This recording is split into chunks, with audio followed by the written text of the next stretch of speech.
பாண்டியனின் அகவாழ்வு பற்றிய செய்திகளும் புறவாழ்வு பற்றிய செய்திகளும் ஒரு 86வது பாடலிலிருந்தும் தொடர்ந்து வருகிறது.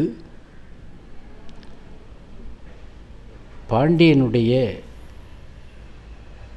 விரா மலர் தார் மார்வன், அதாவது பல மலர்கள் சேர்ந்த தார்னா ஆண்கள் அணிகின்ற மாலையை தார்னு சொல்லுவாங்க. இந்த தாரும் மாலையும் மயங்கி கையற்று என்று சிலப்பதிகாரத்தில் வருது. தார் என்பது கோல் அணிந்ததான், மாலை என்பது மாதையை அணிந்தது. இந்த ரெண்டும் சிக்கல் விழுந்து வச்சுன்னா அந்த அளவுக்கு இறுக்கி பிடித்து கொண்டார்கள் என்பது போல சொல்வதற்கு இந்த மாலையையும் தாரையும் பயன்படுத்துகிறார் இளங்கோடிகள். ஆண்கள் அணிகிற மாலையைத்தான் தார்னு சொல்லணும், பெண்கள் தார் அணிந்தார்கள்னு சொல்லக்கூடாது. அந்த மார்பில் இருக்கிற தார், அப்புறம் மார்பிலே சந்தனம் பூசிக்கிறான், அஞ்சந்தனம் பூசிக்கிட்டு நேரத்தில் இருந்தது. இரவு நேரத்தில் அவனை கூடிய பெண்கள், அவனை சேர்ந்த பெண்கள், அவன் மார்பை கட்டி கொண்ட பெண்கள் இந்த இரவு நீடிக்கவில்லையே, வளரவில்லையே, சுருங்கி போயிடுச்சேன்னு சொல்லி வருத்தப்பட்டார்களாம். குறுந்தொகை பாட்டில் வருது இல்லை, குக்கு என்றது கோழி, அதனது துக்கு என்றது என் தூய நெஞ்சம்னு. இப்போ தான் அவனோட படுத்து இப்போ அளவலாவது போல் ஆரம்பித்தோம், இதுக்குள்ளே விடிஞ்சு போச்சான்னா. அதுபோல் இரா நீட்டிக்கவில்லையே என்றார்கள். சரி, அவனை அடையாத, கூடாத, அவனோடு சேராத, அந்த வாய்ப்பு இல்லாத பெண்கள்லாம் என்ன சொன்னார்கள்? இதே இரவை அவர்கள் வர்ணிக்கிறார்கள். எப்படி வர்ணிக்கிறார்கள்? என்ன இவ்வளவு சீக்கிரம் இந்த இரவு ஓடிவிட்டதுன்னு இவர்கள் சொன்னார்கள். அவர்கள் என்ன சொன்னார்னா, சீக்கிரம் இரவு புலர வேண்டும், சீக்கிரம் விடியல் வர வேண்டும்னு சொன்னார்களாம். ஏன்னா இரவு அவ்வளோ துன்பமாக இருக்கிறது அவர்களுக்கு, இவர்களுக்கு அந்த இன்பம் நீட்டிக்க வேண்டும் என்று தோன்றுகிறது என்பதாக ஒரு பாட்டு. அடுத்தது தான் ரொம்ப பிரசித்தி பெற்ற பாடல், பாண்டியனை பற்றி சொல்லுகின்றவர்களாக இதை அடிக்கடி சொல்லுகின்ற பாட்டு. பார்படுவ செம்பொன் பதிபடுவ முத்தமிழ் நூல், நீர்படுவ வெண்செங்கும் நித்திலமும், சாரல் மலைபடுவ யானை வயமாறன் கூர்வேல் தலைபடுவ தார்வேந்தர் மார்பு. அவனுடைய பாண்டி நாட்டிலே தரையெல்லாம் பொன், பாண்டிய நாட்டின் ஊர்களெல்லாம் முத்தமிழ் நூல். விதவிதமான தமிழ் நூல்கள் இருக்கின்றன. பாண்டி நாட்டு நீர்வளம் பொருந்திய இடங்களிலெல்லாம் வெண்சங்கும், சங்கிலே நித்திலங்களும் முத்துக்களும் இருக்கின்றன. மலைச்சாரலிலே யானைகள் இருக்கின்றன. குதிரை பொருந்திய மாறன், குதிரை கொண்டிருக்கிற மாறன், வயமாறன வெற்றி பொருந்திய மாறனும் பொருள். அவனுடைய கூர்வேல் என்ன பண்ணும்னா, வேந்தர் தார்வேந்தர் மார்பு கூர்வேல் தலைப்படுவன். வேலினுடைய நுனிப்பகுதி எங்கே போய் குத்திக்கும்னு சொன்னால், பகைவருடைய மார்பிலே மட்டும் போய் குத்திக்குமா. இப்படிப்பட்ட செல்வ வளம், தமிழ் நலம், குளிர்ச்சி, வீரம், வெற்றி பொருந்திய நாடு பாண்டிய நாடு என்பதாக சொன்ன இந்த பாட்டு ரொம்ப அற்புதமான பாட்டு. பாண்டிய நாட்டில் முத்துக்கள் என்பது நீங்கள் நத்தை வயிற்றிலே பிறக்கிற, சங்கு வயிற்றிலே பிறக்கிற முத்துக்கள் மட்டுமல்ல. முல்லை மொட்டு, மல்லிகை மொட்டு எல்லாம் வளமாக இருக்குது. அது மொட்டு முதிர்ந்த நிலையிலே முத்து போல் இருக்கிறது. புன்னை பூக்கள் பூப்பதற்கு முன்பாக கீழே உதிர்ந்துடும், மொட்டாவே உதிரும். புன்னை அரும்புன்னு சொல்லுவாங்க. அந்த புன்னை அரும்புகள் உதிர்ந்து கிடக்கிறது. கமுகம்பாளையிலே இளங்கமுகம்பாளையனுடைய மொட்டு பருவம் வெள்ளையாக இருக்கும், அதுவும் உந்து கிடக்கு. எல்லாமே முத்துக்கள் போல் இருக்குது, எது முத்துன்னு தெரியல. இதே போல் இன்னொரு பாட்டு, இந்த பாட்டுக்கு பிற்காலத்தில் வந்தது. முன்னைத்தம் சிற்றில் முழங்கு கதரோதம் மூழ்கிப்போக அன்னை குறைப்பேன் அறிவாய் கடலே என்று அலறி பெறும் தன்மை மடவார் தளர்ந்து உகுத்த வெண்முத்தம் புன்னை அரும்பைப்ப போவாரை பொய்துருக்கும் புகாரேயம் ஊர். சோழ நாட்டுக்கு பாடுறாங்க. இது புலவர்களுக்குள்ளே இது ஒரு போட்டி கொஞ்சம் உள்ளூர நடக்கும். பாண்டிய நாடு தான் தமிழ்நாடுமா, சோழ நாடு தான் தமிழ்நாடுமா. அதுபோல் பாண்டிய நாட்டுக்கு எல்லாம் சிறப்பு உண்டு, அதெல்லாம் சோழ நாட்டுக்கு இவங்க சொல்லுவாங்க, சோழ நாட்டுக்குள்ள சிறப்பெல்லாம் அவங்க சொல்லுவாங்க. ஆனால் ஒன்றே ஒன்று, பாண்டி புலவர்கள் மட்டும் சோறுடைத்துன்னு சொல்லவே மாட்டாங்க. பாண்டிய நாடு சோறுடைத்து இதெல்லாம் சொல்லி தான் தெரியணுமான்னு. எல்லோரும் வளமாக இருக்கிறார்கள்னு சொன்னாலே சோறு நிறையா இருக்குன்னு அர்த்தம். அப்படி அந்த முன்னைத்தம் சிற்றில் அந்த கதை என்னன்னா, இந்த கடல் ஓரத்தில் கொஞ்சம் தண்ணீர் வர்ற இடம், அலை வர்ற இடத்துல சிற்றில் கட்டுவது தான் சுலபம். ஏன்னா இது ஈரப்பசை இருக்கும்.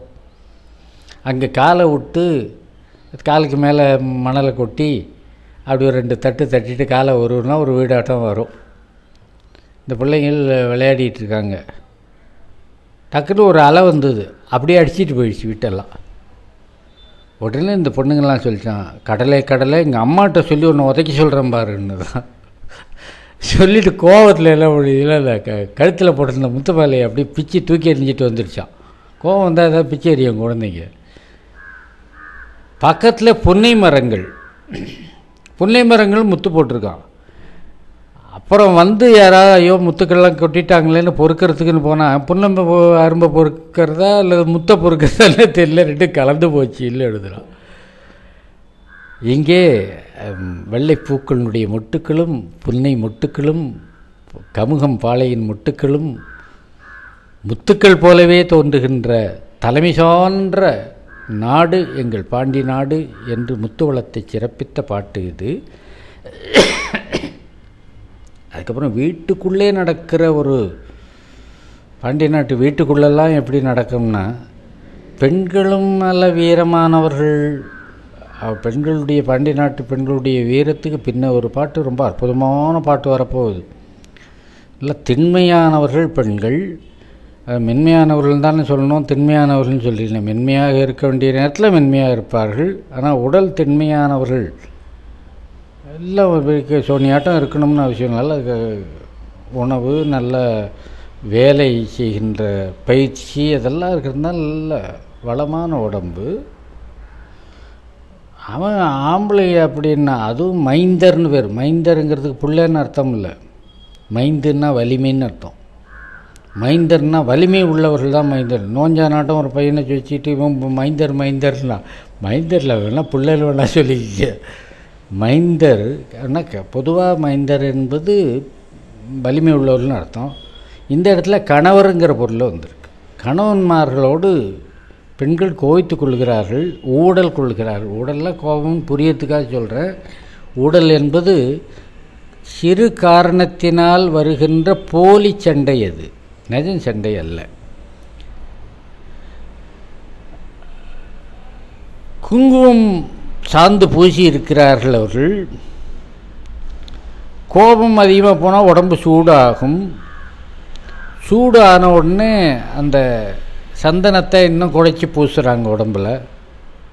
அப்படியே நிறைய சந்தனத்தை கோவத்தில் அள்ளி பூசும்போது அப்படியே நிதானமாக பூசுவோம். அள்ளி பூசும்போது கீழெல்லாம் கொட்டி போச்சு. வீடெல்லாம் எங்கே பார்த்தாலும் சந்தன குழம்பு வழுக்கிட்டு போகுதுறாலாம். வீட்டில் நடக்கவே முடியல.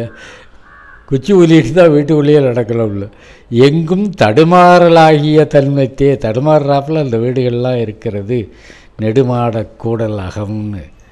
அடுத்தது பெரும்பாலும் அரசர்களையெல்லாம் தெய்வம் என்று சொல்லலாம், கடவுள் என்று சொல்லலாம், இறை என்று சொல்லலாம். வைக்கற்பாற்று அப்படி தான் திருவள்ளுவர் சொல்லுகிறார். முறை செய்து காப்பாற்று மன்னவன் மக்கட்கு இறை என்று வைக்கற்பாற்று.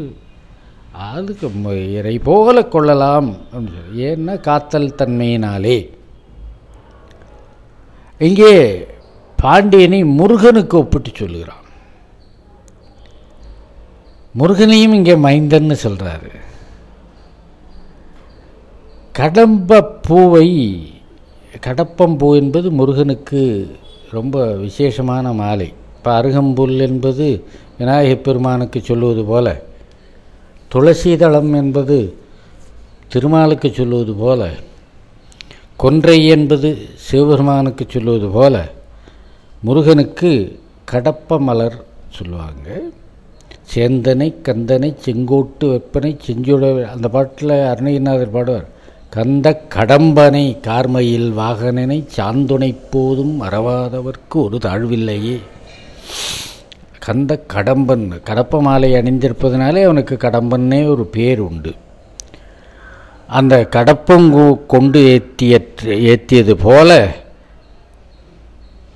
மாறனை புலவர் பாடுவது போல பாட்டு.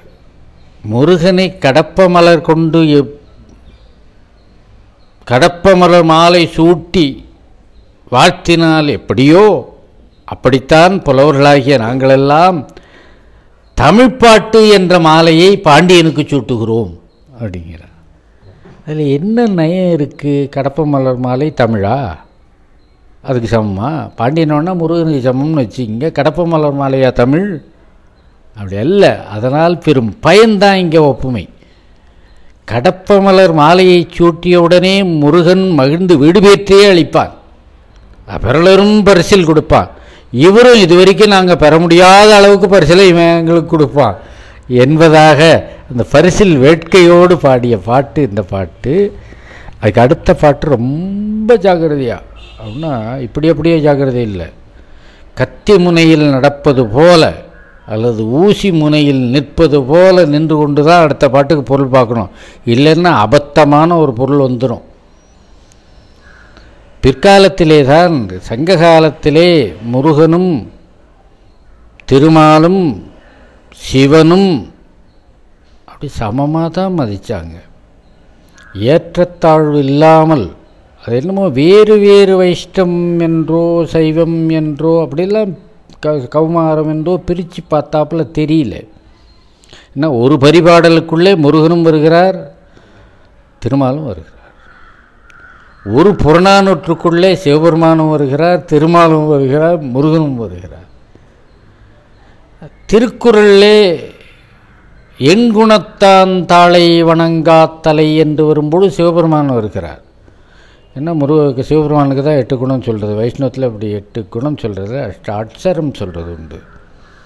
அது 8 குணங்களாக சொல்கிறது, அது மந்திர அட்சரங்கள். 8 குணம் என்பது தன்வயத்தனாதல், தூய உடம்பினாதல், அப்படி 8 குணம். 8 கொண்டாரமை தொட்டுக்கொண்டே நின்றார் விட்டார் உலகம் என்றுந்தீவர வீரே வீடாகும் என்றுந்தீவர திருவந்தியாரில் வரும். அப்படி 8 குணங்கள் சிவபெருமானுக்கு சொல்கிறது உண்டு. அந்த திருக்குறளிலே தான் முருகன் சொல்லப்படவில்லை என்றாலும் கூட 2 இடத்திலே திருமால் பெயர் குறிப்பிட்டே சொல்லப்படுகிறார். உள்ளுக்குள்ளே நூலுக்குள்ளே ஒரு கடவுள் பெயர் சொல்லப்பட்டது திருக்குறள்னு சொன்னால் ஒரே ஒரு கடவுள் திருமால் தான், வேறு யாரையும் சொல்ல. மடியிலா மன்னவன் எய்தும் அடியளந்தான் தாயது எல்லாம் ஒருங்கு, திருமால் தான் சொல்கிறார். திருவடிகளினாலே எல்லா உலகங்களையும் அளந்த பெருமாள். அவர் எவ்வளவு காலுக்கீழ் அடக்கினாரோ அத்தனை செல்வமும் யாருக்கு கிடைக்கும்னா சோம்பல் இல்லாத அரசனுக்கு கிடைக்கும்னு. அப்புறம் காமத்துப்பாலில் ஒன்று சொல்லுவார், நிந்தாஸ்துதி தான் அது. ஒரு பெண்ணோடு கொடுக்கிறான், அவள் தோள் கொடுக்கிற இன்பம் சீவைகுண்டத்தை காட்டிலும் இன்பமானதான்னு கேட்குறான். தாம் வீழ்வார் மென்தோள் துயிலின் இனிதுகொள் தாமரை கண்ணான் உலகு. தாமரை போன்ற கண்ணை கொண்டிருக்கிற மகாவிஷ்ணுனுடைய ஸ்ரீவைகுண்டம் இதை விட சுகமானதான். அப்போ ஸ்ரீவைகுண்டம் சுகமானதுங்கிறத அளவுக்கு புரிஞ்சு வச்சுருக்காங்க. எல்லா சுகங்களை காட்டிலும் உயர்ந்த சுகம் அந்த பரமபதத்தை அடைதல்தான் என்பது மட்டும் அந்த தத்துவம் மாறவில்லை. இங்கே இவ்வளோ அடிப்படை ஏன் சொல்கிறேன்னு சொன்னால், இந்த பாட்டில் ஏதோ திருமாலுக்கும் சிவனுக்கும் அந்த சிவ மதங்களிலே பேதங்கள் பின்னாடி வருது. நிறைய ஒரு காலகட்டத்தில் வைஷ்ணவத்துக்கும் சைவத்துக்கும் சண்டையே வந்தது உண்டு. அதுவும் பாண்டி நாட்டில் தான் அதிகமாக இருந்திருக்கு, திருச்சி வரைக்கும் இருந்திருக்கு, மற்ற இடங்களில் இருந்தாலும் தெரியல. சிவன் கோயிலும் பெருமாள் கோயிலும் இருந்திருந்தால் அந்த கோயில் உண்டகட்டி சமாச்சாரம் தான் அந்த சண்டையெல்லாம் வர்றதுக்கு காரணமே தவிர அது ஒன்றும் தத்துவத்தில் வித்தியாசப்பட்டு சண்டை வரல. ஆரம்பத்தில் யாருக்கும் வித்தியாசம் இல்லை. அவர் என்ன வைஷ்ணவ அன்பு வேண்டாம்னு சொல்லிவிட்டாங்களா, சிவம் மட்டும் ஏற்றுக்கொண்டார்களா, இவன் அறிவு வேண்டாம்னு சொன்னாலா, அவங்க வேண்டாம், அப்படிலாம் ஒன்றும் கிடையாது. அர்ஜுனன் திருமாலுக்கு மாலை அணிவிக்கிறான். அந்த மாலை கொஞ்ச நேரத்தில் எங்கே இருந்ததுன்னு கேட்டால் சிவபெருமானுடைய திருவடியிலே இருந்தது. அப்படின்னா மேம்போக்காக இருக்கிற பொருளை முதல்ல சொல்கிறேன், எவ்வளோ ஆபத்தான பொருள் அதுங்கிறத. அப்படின்னா அர்ஜுனன் திருமாலுக்கு நன்றி சொன்னான். என்ன பார்த்த சாரதியாக இருந்தார் இல்லையா, அர்ஜுனன் நன்றி சொல்லணும். அர்ஜுனன் பெரிய சிவபக்தர், பாசுபதாஸ்திரம் வாங்கினவன் சிவபெருமான இடத்துல. தேவாரங்கள்லாம் அர்ஜுனன் குறிக்கப்படுகிறான். ஆனால் மகாவிஷ்ணுடைய உதவியால் தான் அவன் ஜெயிச்சது. இல்லை, வயிறு ஒரு இடம் வாய் ஒரு இடம்னு சொல்லுவாங்க. போற்றுவதெல்லாம் ஒரு வீட்டை பாட்டிட்டு இருப்பால், திங்கிறது மட்டும் ஒரு வீட்டுக்கு வருவாளுங்கிறதுக்கு சொல்கிறது. அதுபோல் வயிறு ஒரு இடம் வாய் ஒரு இடம் அவளுக்கு. அந்த திருமால் சிவபெருமானை வணங்குகின்றவர் மாலுக்கு சக்கரம் அன்று அளித்த பிரான் தேவாரத்தில் வரும். திருமால் 1000 நூற்றிதழ் தாமரைகளினாலே சிவபெருமானை வணங்கினார் என்றும், அதில் ஒரு எண்ணிக்கையிலே ஒன்று குறைந்து போயிற்று என்றும், தன்னுடைய கண்மலரையே எடுத்து அப்பினார் என்றும். அப்போ முதல் கண்ணப்பர் அவர் தான். அடுத்த கண்ணப்பர் தான் நம்ம காலத்தியில் பார்க்குற கண்ணப்பர். அது அந்த அதீத பக்தியை மெச்சிய சிவபெருமான் அவருக்கு சக்கராயத்தை கொடுத்தார் என்பது சைவ கதை. இது வைணவத்தில் ஒத்துக்க மாட்டாங்க அந்த கதையை. அதே போல் மோகினி அவதாரம் எடுத்தபோது பெருமாள் ஒரு நாணத்தை காட்டணும்ல, வெக்கத்தை காட்டணுமே, மோகினி பெண்ணாச்சே. வெக்கத்தை காட்டுறதுக்கு ஒரே ஒரு அடையாளம், கால் விரல்னாலே தரையை கீறணும். அப்படி கீறினா அது வெக்கம்னு அர்த்தம். அப்படி கீறினாராம், கீறின இடத்துல தண்ணி வந்துதான். ஆகா, திருமாலுடைய திருவடிப்பட்ட தண்ணீர், அதனால் எதுக்கு தள்ள வச்சுக்கிறேன்னாரா, அதுதான் கங்கையா. இப்படி 2 பேரும் ஆளுக்கு ஒரு கதையை சொல்லி இப்படி குழப்பிக்கொண்ட காலம் ஒன்று உண்டு. இந்த பாட்டில் அப்படி இல்லை. என்ன, இது பாடிய காலம் 3ஆம் நூற்றாண்டு. 3ஆம் நூற்றாண்டுலலாம் அப்படிலாம் கிடையாது. அதனால் இந்த பாட்டுக்கு ரொம்ப ஜாகிரதையாக பொருள் கொடுக்கணும். செங்கல் நெடியான் மேல் தேர்விசையன் ஏற்றிய பூ பைங்கண் வெள் ஏற்றான் பால் கண்டற்றான்னு சொல்கிறாரு, தவிர காலில்ன்னு சொல்ல. அப்படின்னா இந்த 2 பேருமே இருக்காங்க. ஆக அர்ஜுனனுக்கு காட்சி கொடுத்தவர்கள் ஒரே நேரத்தில் 2 பேரும் பக்கத்தில் பக்கத்தில் நின்னாங்க. ஏன்னா இவன் இஷ்ட தெய்வம், இது குலதெய்வம். இஷ்ட தெய்வம் சிவபெருமான், குலதெய்வங்கிறது திருமால். 2 பேரும் பக்கத்தில் இருந்தாங்க. அப்படி அள்ளி போட்ட ஏற்ற பூன்னு தான் சொன்னார், மாலைன்னு சொல்ல. அள்ளி போட்டால் பக்கத்தில் இருக்கிற மேலேயும் விழத்தானே செய்யும், அவருக்கு மேலே இருந்தால் விழுந்தது. அப்படி பொருள் வச்சுட்டு எங்கும் முழுமன்னர் சூடிய பூ இங்கே வரும்போது வேறு மாதிரியாக வச்சுக்கணும். முடிமன்னர்லாம் வேற்றரசர்கள், பாண்டியனுடைய வேற்றரசர்கள்லாம் இதே போல் திருமாலுக்கு சிவபெருமானுக்கு, திருமாலுக்கு போட்ட பூ சிவபெருமானுக்கும் விழுந்தது போல அர்ஜுனன் போட்ட பூ. இங்கே முடிமன்னர் மாலையெல்லாம் எடுத்துகிட்டு வர்றாங்க. முடிமன்னர் சூடிய பூ, அவங்க சூடிட்டு இருந்த பூ இங்கே வரும்போது தான் ஒருத்தன் பூ நசுங்கி பாண்டியன் காலில் விழுந்து மொய்மலத்தார் மாற அடிமை செய்ய காணப்படும். எல்லார் பூவும் இவங்க காலில் இருக்குது. இங்கே வரும்போது வேறு அர்த்தம் வச்சுக்கணும். காலையும் விழுந்தாங்க, தலையில் இருந்த பூவும் கீழே விழுந்தது. தலையில் இருந்த பூவும் விழுந்து இப்போ பாண்டியனுடைய காலே தெரியல, எங்கே இருக்கடா கால் தேடுறாங்க என்று கொஞ்சம் நேர் ஓமையாக வைக்காமல் செய்தி மட்டும் எடுத்துக்கொண்டு ஓமையாக வைக்கும்போது திருமாலுக்கு பக்கத்திலே சிவன் இருந்தார். இஷ்ட தெய்வ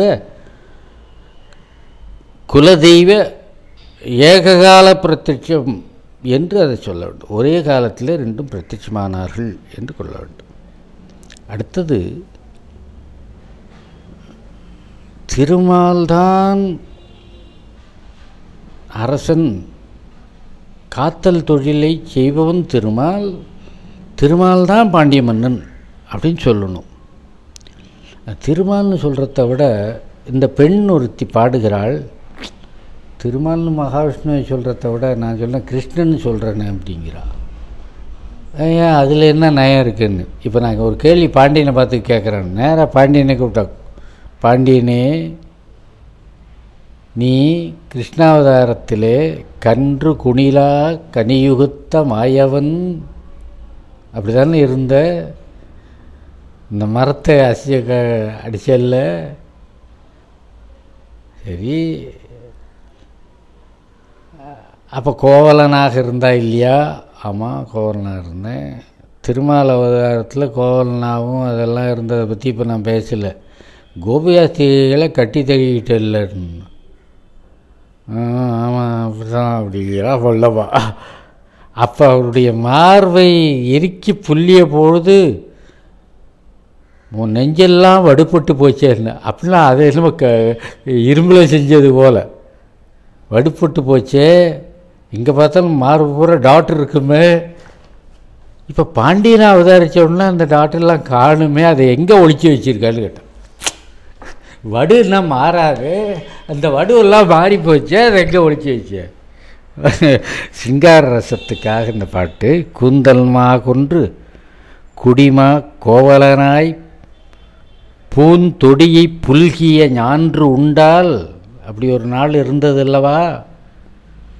யாங்கொழித்தாய் தென்னவனே தேர்வேந்தே தேருநீர் கூடலார் மன்னவரே மார்பின் மறு, அந்த மார்பில் இருந்த மருவெல்லாம் எங்கே ஒழிச்சு வச்சிருக்கிறாய் என்று சிங்காரமாக பாடியது. அடுத்தது ரொம்ப வரலாற்று குறிப்பான பாட்டு இது. பாண்டிய மன்னர்கள் உத்திராட நாட்களிலே போர் செய்ய மாட்டார்கள், உத்திராட நட்சத்திர நாட்களிலே போர் செய்ய மாட்டார்கள். அது வைஷ்ணவத்தில் முக்கியமான நாள். அது உத்திராட திருநாளில் போர் செய்ய மாட்டார்கள் அப்படி சில பேர் சொல்லுவார்கள். சில பேர் பாண்டிய வம்சம் தோன்றிய நாள்னு சொல்லுவாங்க உத்திராட நாள். அப்படி சொல்ல முடியாது. எந்த லெமுரியா கண்ட காலத்திலேருந்தே இருக்கிற பாண்டியன் அதில் போய் நட்சத்திரமாக கண்டுபிடிச்சி வச்சுருப்பான். குறிப்பிட்ட பாண்டியனை இவன் பாடுகின்ற பாண்டியனுடைய பிறந்த நாள் உத்திராட நாள். பிறந்த நாளில் தெய்வ சிந்தனையோடு இருக்க வேண்டியவே தவிர வேறு எந்த ஒரு காரியத்தையும் தொடங்கக்கூடாது. பிறந்த நாளில் அமைதியாக சிவத்தியானத்தோடு செய்வர்கள் இருக்க வேண்டும். திருமால் அடியவர்கள் திருமாலை தியானித்து கொண்டே இருக்கணும். அவர்கள் சிவனடியார்களுக்கு உபசாரம் பண்ண வேண்டும், இவர்கள் மாலடியார்களுக்கு உபசாரம் பண்ண வேண்டும். இது போன்ற காரியங்களில் தான் இன்றைக்கு ஈடுபட வேண்டுமே தவிர வேறு எந்த காரியம் செஞ்சாலும் தொலைங்காது. அதுதாங்க முக்கியம். பிறந்த நாளில் தொலைங்காது. கண்ணார் கதவும் திறமின், இதுதான் சாக்கு. இன்றைக்கி தான் அவர் வீட்டில் இருப்பார். ஒரு முக்கியமான நாள் உத்திராட நாள், இன்றைக்கி தான் சரியான நாள். கண்ணார் கதவும் திறமின் களிரொடு தேர் பண்ணார் நடைப்பிறவி பண்ணுடைய இந்த குதிரை யானை எல்லாத்தையும் அப்படியே ஃப்ரீயாக உலா விடுங்க. இன்றைக்கி இந்த யுத்த அலங்காரம்லாம் பண்ணிட்டு உட்காந்துருக்க வேண்டாம். நன்னார்தம் தேர்வேந்தன் தென்னன் திரு உத்திராட நாள் பார்வேந்தன் பூசல் இளன். இன்றைக்கு தான் அவன் எந்த போர் காரியத்திலும் ஈடுபட மாட்டான். அடுத்தது பாண்டியர்களுக்கு திரை அளப்பவர்கள் எத்தனை பேர்னு. ஐயோ அது எண்ணிக்கையில் அடங்காத பேராச்சேன்னு. ஒரு நாள் தான் வாங்கிக்குவாரான் அவர். இதில் வேறு பிசுகாரம் எல்லை கொண்டு கொடுத்தாலும் கிடையாது. இந்த டேட்டுக்குள்ளே இந்த மின்சார கட்டணம் கட்டணுங்கிறாங்கல்ல, அதை போல் இவர் ஒரு தேதி சொல்லுவார். இந்த தேதி சொன்னோன்னே இந்த வேற்று மன்னர்கள்லாம் முண்டி அடிச்சுட்டு வருவான். கலிங்கத்துப்பனில் ரொம்ப அற்புதமாக இருக்குது இந்த செய்தி. அவன் என்ன கொண்டு வந்தான், ஒருத்தன் முண்டி அடிச்சுட்டு முன்னாடி உட்காருவான். எதுக்கு முன்னாடி உட்காருனா, நான் தான் முன்னாடி கொடுத்தேன்னு சொல்லிக்கிறதுக்கா. இதுவே அடிமைத்தலம். இதில் வேறு ஒரு வீராப்பு. அதே கருத்து கலிங்கத்துப்பனில் இருக்கிற கருத்து இங்கேருந்து எடுத்தது தான். குடி நிறைமதி போல் யானை மேல் நீலத்தார் மார்வன் குடை தோன்ற ராஜா அந்த திரை வாங்குகிற இடம்னு ஒரு இடம் வச்சுருப்பாங்க. என்ன ஏகப்பட்டது கொண்டு வந்து கொடுப்பாங்க. அரண்மனையில் அடங்காது. அவ்வளோ பெரிய மாநாட்டு பந்தல் இடம் போட்டிருப்பாங்க போல இருக்குது. இங்கே ராஜா உட்காந்தார். ஞாலத்து அரசர் திரைகொள் இறையோ, இவர் தானே இருக்குது. ஏன்னா இது வரைக்கும் மூஞ்சை பார்க்குறதுக்கே பயந்துக்கிட்டு இருந்தான். இப்போ பணம் கொண்டாந்துருக்காங்கல்ல, அதனால் தைரியமாக பார்க்கலாம். என்னை இடம்பெறுதல் என்று நான் இடம் நான் தான் போய் போட்டி போடுறாங்களாம். முறையோ என்ன நின்றால் மொய்த்து, நீ முன்னாடி வரல, நான் தான் முன்னாடி வந்தேன், இது சண்டை வேற போட்டுக்கிறாங்களாங்க. அப்படி பொருள் கொள்ள வேண்டிய இந்த பாட்டுக்கு. இந்த தங்கத்தை உரசி பார்க்கறதுக்கு ஒரு கல் இருக்கும், அதுக்கு பேர் உரைகள்னு பேர். அந்த காலத்தில் காசுகளை கூட அந்த ஒவ்வொரு கடையிலையும் மணிகை கடையில் அந்த உரைகள் இருக்குமா. அந்த உரைகளில் தேய்ச்சி பார்த்து மாற்று பார்த்து தான் அதுக்கு என்ன மதிப்புன்னு போட்டு இது பண்ணுவாங்க. இப்போ 1 ரூபா காயின்னு சொல்லி அத்தனை ஒன்று போட்டு ஒரு தக்கையாட்டம் ஊதுனா ஓடுதில்லை, அதுக்கு மேலே ஒரு இடக்கல்ல வைக்க வேண்டியதாக இருக்குது. இல்லை நாணயம்லாம் ஓடாமல் இருக்கிறதுக்காக. அந்த தகர குப்பைகள்லாம் இப்போ கிடையாது. தங்கம்னா தங்கம்தான், வெள்ளின்னா வெள்ளி தான், தாம்பரம்னா தாம்பரம் தான். இந்த வெள்ளி தங்க காசுகளை உரைகள்னு ஒன்று வச்சுட்டு இட போடுவாங்க. அது ஏன் நின்று போச்சுங்கிறதுக்கு நான் ஒரு காரணம் சொல்கிறது உண்டு. அப்படியே பண்ணியிருக்கலாமே, இப்போ சுதந்திர இந்தியாவிலையும் அப்படியே பண்ணலான்னா பண்ண முடியாது. ஏன்னா இப்போ நம்ம ரொம்ப ஞானம் பெற்றவர்கள் ஆகிட்டோம். இப்போ சில பேர் இன்னும் உரைக்கிறேன்னு பாதி காசை உரைச்சி எடுத்துக்கோ, இவ்வளோதான்டா இடம். அதனால் இப்போ அது செல்லுபடியாகாது. அப்புறம் நியாயமான வணிகர்கள். உரைகள்ங்கிறது வேற்று நாட்டு மன்னர்களெல்லாம் செத்து போகிறார்கள். போர்க்களத்தில் உரைகள் வச்சுக்கிட்டு அந்த முடி கிரீடம்லாம் என்ன மாற்றுன்னு கண்டுபிடிக்கணும்னா, அதெல்லாம் உரைகள்லாம் இங்கே தூக்கிட்டு வர வேண்டாம்பா. ராஜாவினுடைய குதிரை கால் குழம்பு இருக்குல்ல, அது தேய்க்கிற தேயிலையே அது மாற்ற தெரிஞ்சு போடுவார். நெறிகதிர்வேல் யானை நேர்ந்தார் புரசை நிமிர்ந்து பொங்கா அரசர்தம் முன்முன்னா விழுந்தார் முடிகள் உதைத்த மா. இங்கே குதிரை பொன் உரைகள் போன்ற குழம்பு. அப்படி தேய்ச்சி அந்த அரண்மனைக்கு திரும்பி குதிரை வரும்போது பார்த்தோம்னா குதிரை காலில் அப்படியே சும்மா தகதகதகல் இருக்கான். எவ்வளோ வேடிக்கைப்படுறாங்க பாருங்க. பாம்பு நம்ம எல்லாம் பார்த்து பயப்படுதுங்கிறது சரி, பயப்படுதுன்னு அது ஒன்றும் எழுதி கொடுத்துடல. அதனால தான் பாம்பை பார்த்து ரொம்ப பயப்படுறோம். பயத்தினாலேயே மனுஷன் எதிரியை வீழ்த்திடுவான். வீட்டுக்குள்ளே திருடர் நுழைஞ்ச உடனே இருட்டில் தான் திருட வருவான். இன்னும் வெளிச்சம் போட்டால் வருவான். இருட்டில் வந்தால் ஒரு இளைஞன், அவனே பயந்தாவில்லி, அவன் என்ன பண்ணாலும் அவன் அப்பா தைரியசாலி வச்சு அப்பான்ட்டு போய் கட்டிக்கிட்டாலாம். கட்டிட்டு அப்பான்னு கத்துறான், கையையும் சேர்த்து இறுக்கி கட்டிட்டான். ஆக அசைய முடியாது. பயத்தில் கட்டினான்னா இருக்கு. பைத்தியம் கட்டினாலும் அது, பயத்தில் கட்டினாலும் இருக்க வரும். பயத்தில் கட்டல நல்லா இறுக்கிட்டான். இளைஞன் இல்லையா, என்ன தான் பயம் இருந்தாலும் உடம்பு வலியும் இருக்குல்ல, இறுக்கி கட்டிட்டான். இவன் கத்தில் எல்லாம் ஊரெலாம் கூட்டிகிட்டு பார்த்தாங்கன்னா இவன் கட்டியிருக்கிறது யாருன்னா இவங்க அப்பாவே இல்லை, திருடலை தான். திருடெல்லாம் ஒன்றும் சொல்ல முடியல. திருட நான் அப்போ உங்கள் அப்பா இல்லை திருடனாலாம் சொல்ல முடியும். அப்படி இருக்கிறான். அவனையே அசைய விடாமல் கட்டியிருக்கான். பயத்தில் கூட சில சாதனைகள் நடந்துடும். பாம்பு அஞ்சித்தான் நம்ம கடிக்குது. அது பயத்தில் நடக்கிற சாதனையே தவிர சினத்தில் நடப்பதல்ல. தெரியாதனமாக மிதித்த போது கிடைக்கிது பாருங்கள், அதுதான் சினத்தில் நடப்பது. பாம்புக்கு உண்மையான பயம் இதெல்லாம் விட இடியோசை தான் பயம். இடியோசை வந்தால் பாம்பு இடியோசை கேட்ட நாகம் போல அப்படின்னு சொல்லுவோம். அப்படியே புத்தில் அடியில் போய் ஒளிஞ்சிக்கிட்டு தலையை மட்டும் வெளில தூக்கும். அதைப்போல நம்முடைய பாண்டியனுக்கு எதிரிகள் யார் உண்டோ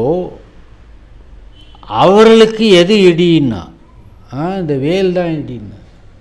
மின்னலும் இடியும் வருது, இதில் வேலில் என்ன வேணும்? மின்னல் தான் வரும்.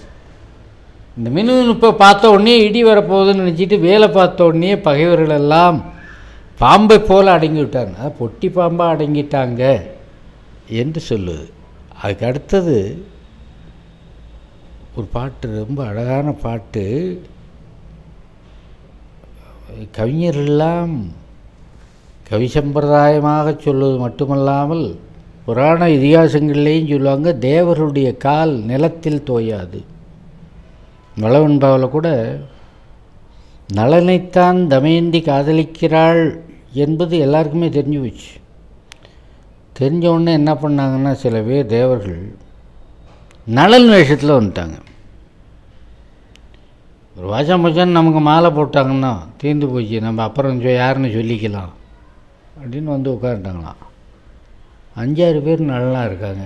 எவனை ஒரிஜினல் நலன் கண்டுபிடிக்கிறது? உண்மை நலனை கண்டுபிடித்தாகணுமே. கண்ணிமைத்தலால் அடிகள் காசினியில் தோய்தலால் வண்ண மலர் மாலை வாடுதலால் எண்ணி அறிந்தாள் நலந்தன்னை ஆங்கு. அவ்வளோ புத்திசாலியவ. அப்படியே உத்து எல்லார் கண்ணையும் பார்த்தாங்களாம். இவன் ஒருத்தங்கன்னு தான் ஆடிக்கிட்டு இருக்கு. இன்னும் உத்து பார்க்குறாங்கிறதுனால கூட ஒரு விதமாக ஆடி இருக்கலாம். கண்ணி வைத்தலால் அடிகள் காசிலியில் தோய்தலால் அவங்க காலெலாம் கீழே படவே இல்லை. அந்த இடத்துல நிற்கிது கால். இவன் கால் தான் அழகாக செருப்பு போட்டு கீழே காலை வச்சுருக்கான். வண்ண மலர் மாலை வாடுதலால் தேவர்கள் மாலை வாடாது, இவன் மாலை வாடு. இந்த 3 விஷயத்தை பார்த்து இவன் தான் நலன்னு கண்டுபிடித்தாள்னு ஒன்று. பாண்டி நாட்டுக்கு தேவர்கள்லாம் வருகிறார்கள். ஏன்னா மீனாட்சி அம்மன் கோயிலெலாம் இருக்குது, தேவர்கள் வருகிறார்கள். இந்த காலத்தில் அருவமாக வருகிறார்கள்னு வச்சுக்கிங்க, அந்த காலத்தில் உருவத்தோடையே வந்தார்கள். யாரும் தரையில் கால் படலையா. அங்கே ஒருத்தன் பார்த்தான், ஏன்டா இந்த தேவர்கள்லாம் கால் தரையில் படாமலே கோயிலுக்குள்ளே போகிறாங்களே, என்ன சமாச்சாரம்னு. ஒன்றும் இல்லை, நம்ம ராஜா உத்தரவு போட்டார், வேற்று நாட்டவன் எவனும் இந்த எல்லையில் கால் மிதிக்கக்கூடாதுன்னு உத்தரவு போட்டிருக்காரு. அதனால் பயந்துக்கிட்டு இவனுக்கெல்லாம் கால் மிதிக்கல. தேவரில் பயப்படுறாங்க நம்ம ராஜாவுக்கு இல்லை. எப்படி கற்பனை பாருங்க. அவங்க நேமி நிவிர்தோள் நிலவுத்தார் தென்னவன் காமர் நெடுங்குடை காவலன் ஆணையால் ஏம மணிப்பூன் இமையார் திருந்தடி பூமி மிதியா பொருள் என்று பாடுறார். அடுத்தது இன்னொரு பாட்டு, இடிக்கு பாம்பு பயப்படும் இன்னொரு பாட்டு வந்ததில்லை. இது கொஞ்சம் வித்தியாசமாக ஒரு கற்பனை பண்ணி பார்க்குறான். அது வேலினுடைய மின்னலை கண்டோடனே இடி வரப்போகுதுன்னு நினச்சிக்கிட்டு பயந்தது அப்படி இல்லை கற்பனை பண்ணாங்க. இந்த இடத்துல கற்பனை பண்ணுறது கொஞ்சம் வித்தியாசமாக இருக்குது. அந்த ஊரில் பாம்பு நாகமலைன்னு இருக்கே தவிர அதெல்லாம் ஒன்றும் நாகம்லாம் அந்த ஊரில் கிடையாது பாடல. ஏன்னா பாண்டியன் அரண்மனையில் முரசடிப்பாங்க, வேளைக்கு முரசடிப்பாங்க. அது மட்டும் இல்லை, தினம் திருவிழா தான் திருநாள் முரசு அடிப்பாங்க. அது தினம் ஊரில் கல்யாணம் தான் மணமுரசு அடிப்பாங்க. ஆனால் ராஜாவுக்கு தான் மணமுரசு அடிக்கணும். அரசியலங்குமர்கள் ஏகப்பட்ட பேர் இருக்கும், கல்யாணம் நடந்துக்கிட்டே இருக்கும், அதுவும் அடிப்பாங்க. திருநாள் தினமும் யுத்தத்துக்கு போகிறவன் தான் இந்த ஆள். அதனால் யுத்த முரசும் அடிச்சுக்கிட்டு இருக்கோம். இந்த முரசு சத்தம் எப்போவும் கேட்கும். முரசு சத்தம் லேசு பாசாக கேட்கறது கிடையாது, கடுமையாகவே கேட்கும். எப்போ பாரு இடியோசி கேட்டுக்கிட்டு இருக்க ஊரில் எப்படி நாகம் இருக்கும்ல. ஆக இங்கே முரசொலியை கேட்டு அந்த பாண்டி நாட்டு எல்லையில் இருக்கிற மலைகளெல்லாம் தாண்டி போய் தான் நாகம் எட்டி பார்த்துருக்கு. எப்போதா ஓயும் இந்த சத்தம் வரலாம்னு. ஓயறதும் இல்லை, பாம்பு வர்றதும் இல்லை. செருவங் கதிர்வேல் சினவம்போர் மாறன் உரு மின் இடி முரசு ஆர்ப்ப அரவு உரழ்ந்து ஆமாமுகளும் அணிவரையில் அப்புறம் போய் வேமால் வயிறெறிய வெந்துன்னு. அது வயிறெறிஞ்சிட்டே கிடக்கான். ஒரு நாள் கூட மதுரைக்குள்ளே போக முடியலையே, பாண்டி நாட்டுக்குள்ளே போக முடியலையே. பாம்புகள்லாம் வயிறெறிய நாடாக இருக்குது, எரிகிற நாடாக இருக்குது. அதனால தான் நாகமலைன்னு மலைக்காவது பேர் வச்சு பார்ப்போன்னு வச்சுட்டாங்க போல இருக்கு. அடுத்தது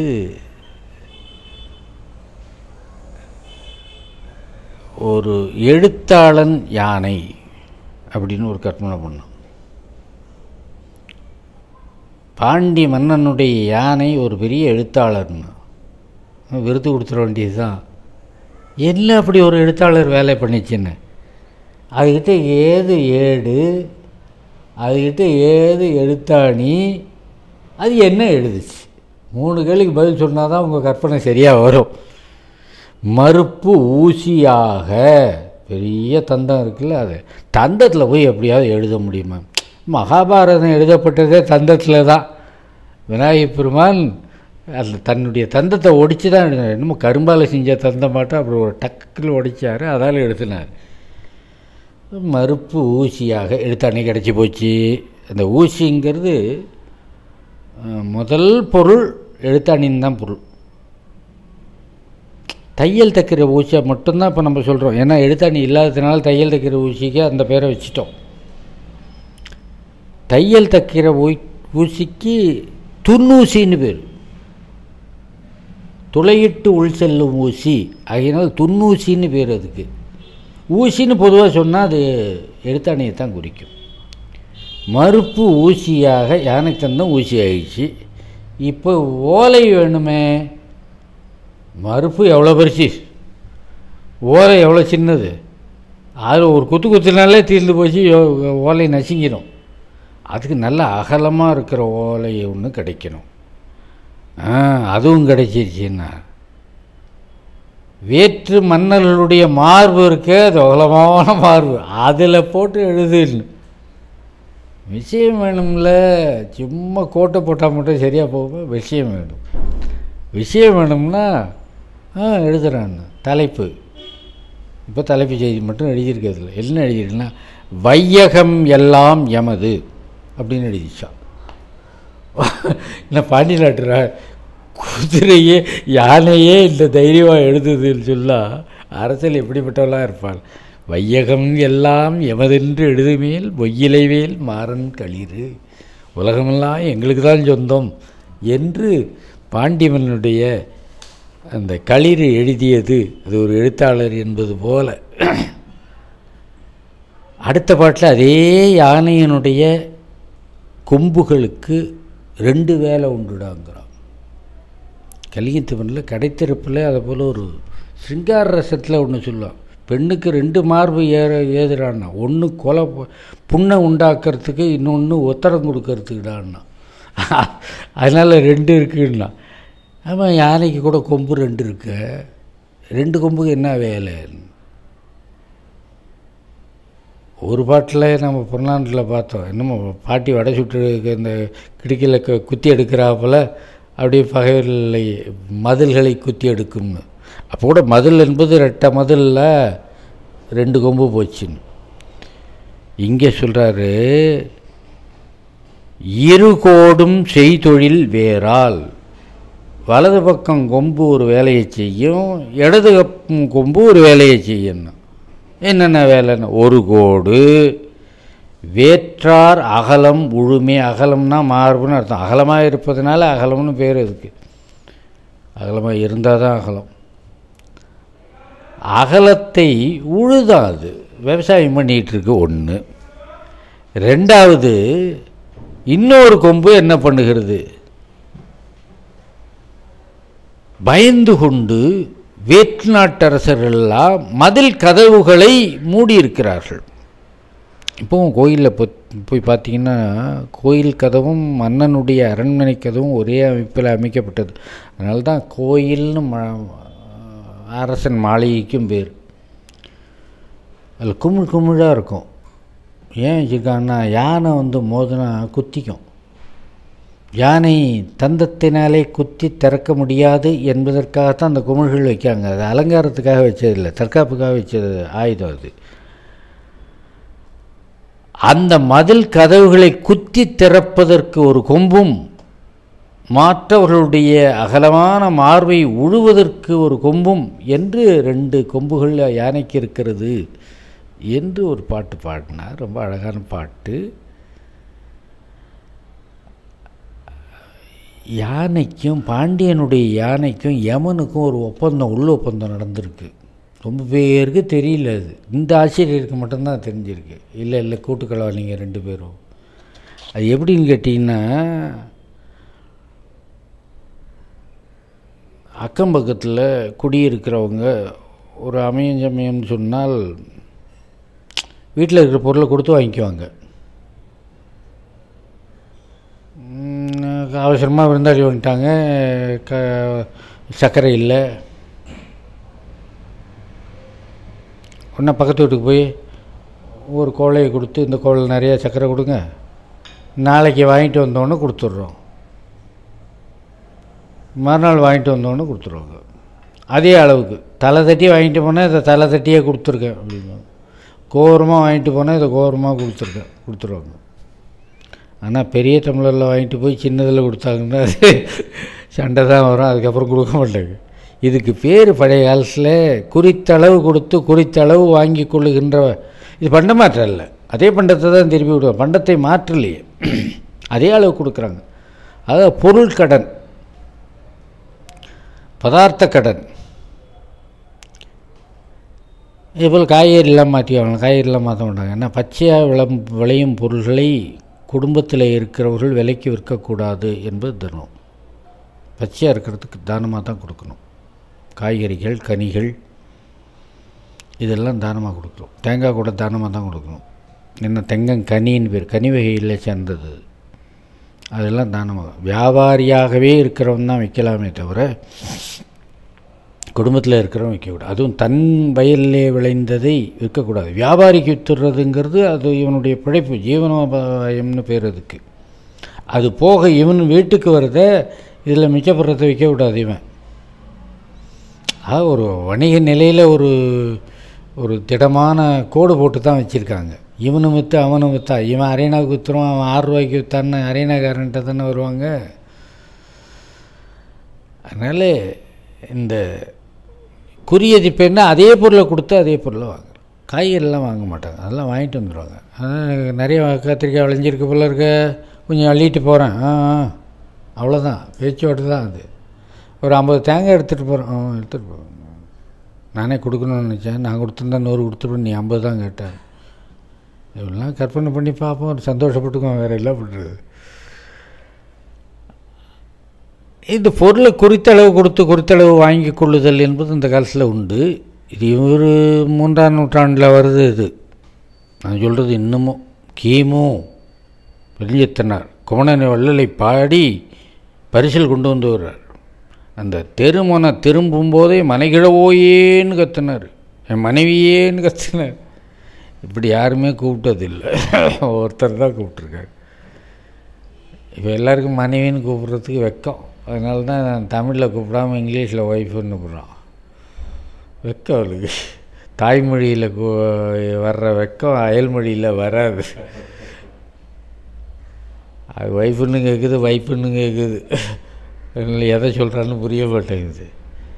ஆக இந்த குறியதிப்பை கொடுக்கறத அவன் சொல்கிறான், மனைகிழவன்னு கூப்பிட்டு இவ்வளோ பணம் வந்திருக்கே, இது எப்படி செலவழிக்கிறது, இவ்வளோ பொருள் வந்திருக்கே, இது எப்படி செலவழிக்கிறதுன்னு மலைப்படையாதே, நின்னையந்தோர்க்கும் நீனையந்தோர்க்கும் எல்லாருக்கும் கொடுங்கிறோம். உன்னை விரும்பினவர்களுக்கு, நீ விரும்புகிறவர்களுக்கு. அதில் ஒரு பட்டியலில் ஒன்று வருது, நெடுங்குறியதிர்ப்பை நல்கியோர்க்கும். ரொம்ப நாளாக இந்த பாத்திரத்தில் வாங்கிட்டு வந்து சமைச்சியே உங்களுக்கு ரொம்ப நாளாக கொடுக்காம இருக்க, இன்னும் புலம் வீடுன்னு பேசாமல் இருக்காங்க இவங்க. அவங்களுக்கெல்லாம் அது போலயே அளந்து கொடுக்காத, அள்ளி கொடு. இப்போ தான் வந்துருச்சு, நம்ம செல்வந்தர்கள் ஆகிட்டோம், பணக்காரர்கள் ஆகிட்டோம். இப்படியே வச்சுருந்தோம்னா வரி வாங்கிட்டு போடுவாங்க. கொடு. இன்னொருக்கு என்னாது என்னோடும் சூடாது, இன்னாருக்கு தான் கொடுக்கணும். கடைசியில் முடிவுற பட்டியெல்லாம் சொல்லி என்னால் நாக்கு வலிக்குது. யாருக்கு வேணாலும் கொடு, ஐயாவை கேட்டுட்டு கொடுக்குறேன், அந்த வேலையை வச்சுக்காத, நீயும் கொடுன்னா நானும் இதே வேலையாக இருக்க. நமக்கு சோறு தண்ணியே இன்னும் கிடையாது, எடுத்து கொடுக்குறது தான் வேலை. எவ்வளோ தர்ம சிந்தனை பாருங்கள். தரித்திரம் முடித்தவனுக்கு செல்வம் வந்ததுன்னா அடுத்தவனும் என்னுடைய தரித்திரம் தெரிஞ்சு அவர்களை நீக்கணும்னு நினைப்பான். அப்படிப்பட்ட ஒரு பரோபகார குணம் அவர்களுக்கு வரும். இந்த யானை என்ன பண்ணிச்சுன்னா, குறியெதிர்ப்பை, அந்த கூற்றுக்கும் இவளுக்கும் குறியெதிர்ப்பை உண்டுன்னு. எப்படியா குறியெதிர்ப்பை? இந்த பாட்டில் அவ்வளோ விளக்கம் இல்லை. குறியெதிர்ப்பைன்னு மட்டும் சொல்லிட்டு போயிடுற. யமன்கிட்ட போய் கேட்டது, இந்த யுத்தத்துக்கு போகிறோம். யானை யமன்கிட்ட யுத்தத்துக்கு போகிறோம், இந்த சைடு பார்த்துக்க, இது பாண்டியர் சைடு, இந்த பாண்டியர் பக்கத்தில் உயிரை எடுக்கக்கூடாது. இல்லையே, சித்திரகுப்தன் கொடுத்த கணக்குப்படி இன்றைக்கி ஒரு 5000 உயிரை இந்த சைட்லலாம் எடுக்க வேண்டியிருக்குன்னு. அப்படியே வச்சு அதை அப்படியே நிறுத்திக்க. 5000 உயிர் தானே, நான் தர்றேன், அந்த தக்கத்துலேருந்து நான் எடுத்து தர்றேன்டா. இவங்களுக்கு 2 பேரும் அப்படி ஒரு குறியெதிர்ப்பையில் நடந்துருச்சுடான்னு பாடலாரு. தோற்றம் மலை, இந்த யானையை பார்த்தா மலை போல் இருக்கும். சத்தம் எப்படின்னா கடல் போல் இருக்கும். ஆக மலை கடல். மதநீர் பொடிகிறதே, அது வேகம் எப்படியா இருக்கணும், புயல் கடாம், பெரிய புயல் வீசுவது போல் இருக்கும். காற்றின் நிமிர்ந்த செலவிற்றாய், காற்று என்ன வேகத்தில் ஓடுமோ அதை விட வேகமாக ஓடக்கூடிய யானை. கூற்றும் குறியெதிர்ப்பை கொள்ளும் தகைமைத்தே, இந்த யமன் கூட இந்த குறித்தளவு கொடுத்து குறித்தளவு வாங்கிக்கிற போல், இத்தனை உயிரை உனக்கு விட்டு கொடுக்குறேன், இத்தனை உயிரை எனக்கு பற்றி கொடு என்று வாங்கி கொள்ளுமா. எங்கோன் எரிகதிர்வேல் மாறன் களி. யானையே இவ்வளோ பெரிய டீலிங்லாம் பண்ணுது, இவ்வளோ பெரிய ஒப்பந்தம்லாம் பண்ணுதுன்னா மாறன் எவ்வளோலாம் ஒப்பந்தம் பண்ணுவான் என்பது போல் இந்த பாட்டு நல்ல சிறந்த கற்பனை, அபூத கற்பனைன்னு பேர். இது அதாவது நடக்க முடியாத கற்பனை பண்ணுவது அபூத கற்பனை அப்படின்னு பேர். அடுத்த பாட்டு ஒரு சுகமான அனுபவம். யானை யுத்த காலத்துக்கு போச்சு. என்னதான் வலிமை உள்ளது திறமை உள்ளதாக இருந்தாலும் யானைக்கும் அடிச்சிருக்குங்கிறாங்கல்ல. ஒரு தந்தம் ஒடிஞ்சு போச்சு. எத்தனை மதிலை இடிச்சது, எத்தனை பேரை கொன்னது, எழுத்தாளர் வேலையெல்லாம் பண்ணியிருக்காது. ஒன்றும் என்ன ஆகும், எவ்வளோதான் உழைக்கும், தந்தம் ஒடிஞ்சு போச்சு. பல்லு போனால் கிழத்தன்மையாட்டம் இல்லை, அதுபோல் தான் யானை தந்தம் போச்சுன்னா அது கிழத்தன்மையாக இருக்குது. இது ஜோடி இருக்கு பெண் யானை, அது இளசு. இந்த பொக்கவாயோடு அதுக்கிட்ட போகிறதுக்கு இதுக்கு வெக்கமாக போச்சு. இந்த பொக்கவாயை மறைக்கணும். என்னடா பண்ணுறது, அப்படியே பார்த்தது ஒரு ராஜா ஒருத்தன் தோற்று வடி போட போகிறான். அப்படியே ஒரு குத்து குத்திச்சு. அப்படியே இந்த குத்துன தலை உடம்போடையே போயிடுச்சாங்க, அந்த குடலோடையே போயிடுச்சு. இது தந்தம் ஒடிஞ்சிருக்கா இல்லையாங்கிறது தெரியாதில்லை. இப்போ ஒடிஞ்ச தந்தத்தை மறைக்கிறதுக்காக ஒரு குடலை தேடி அதை குத்து குத்தி எடுத்துகிட்டு போச்சு. அது பெண் யானையின் எதிரிலே மூலியாக இருப்பதை காட்டுவதற்கு வெட்கப்பட்டு அப்படி போயிட்டுன்னு சொல்கிறார். அடுமதில் பாய அழிந்த தன் கோட்டை பிடிமுன் பழகுதலில் நாணி வெட்கப்பட்டு முடியுடன் மன்னர் குடரால் மறைக்குமே செங்கனல் வேல் தென்னவர் கோமான் களிறு. இதே கற்பனை சோழன் பாட்டிலையும் ஒன்று வருது. கொடிமதில் பாய்ந்து இற்ற கோடும் அரசர் முடி இடறி தேய்ந்த நகமும் பிடிமுன்பு பொல்லாமை நாணி புறங்கடை நின்றதே கல்லார்தோள் கிள்ளி களிறு. சோழன் யானை, சோழனை பற்றிய பாடல்களில் வருது இதே முத்தொள்ளாயிரத்தில். இதுக்காவது தந்தம் மட்டும்தான் உடைஞ்சது. அந்த சோழன் யானைக்கு 2 உறுப்புகள் வீணாக போச்சு. ஒன்று தந்தம் உடைஞ்சி போச்சு. கொடி மதில் பாய்ந்து, இது யார் போய் மதிலில் போய் பாய சொல்லு, கருங்கல்ல செஞ்சது மதில், அதில் போய் இது வீராவேசம் காட்டியிருக்கு. கொம்பு ஒடிஞ்சு போச்சு. ஒரு ஊனம். அவள் யுத்தமெல்லாம் முடிஞ்சுது. அவ ரொம்ப வேகமாக புறப்பட்டது வீட்டுக்கு. புறப்பட்டா ஒரு 100கணக்கான அரசனுடைய கிரீடங்களை கால் தாண்டி வந்தது. இந்த கிரீடங்கள்லேயே கல் மாணிக்கக்கல், மரகதக்கல், வைரம், வைடூரம், கோமேதம், புஷ்பராகம்லாம் இருக்கும்ல அதில். அதெல்லாம் இது கால் நகத்தில் பட்டு பட்டு கால் நகம் தேஞ்சு போச்சான். அப்படின்னா எத்தனை கிரீடத்தை இது கடந்து வந்திருக்கு பாருங்கள். இந்த தேஞ்சியவுடனே நகமும் தேஞ்சு போச்சு, தந்தமும் போச்சு. அந்த சோழ நாட்டு கோட்டை மதில் வரைக்கும் வந்தது.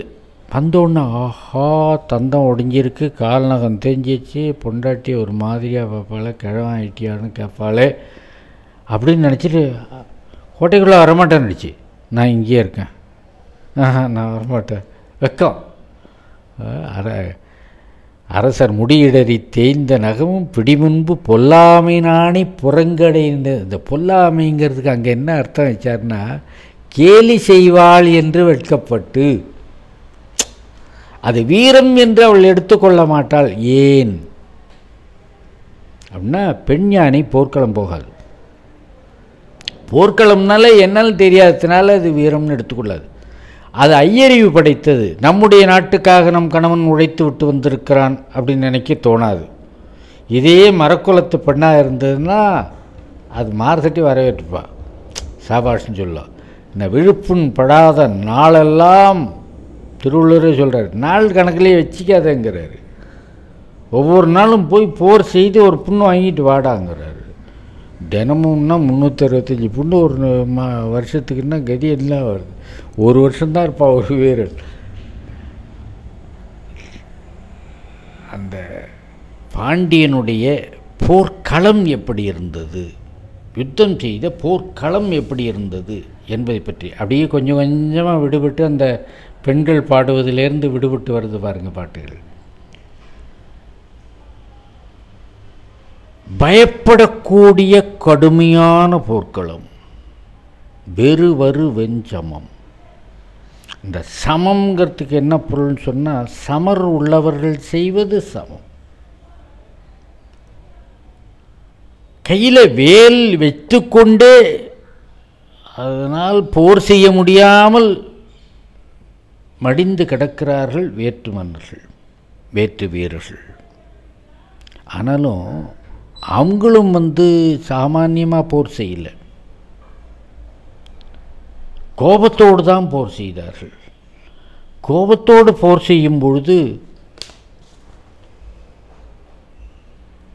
வேஸ்டான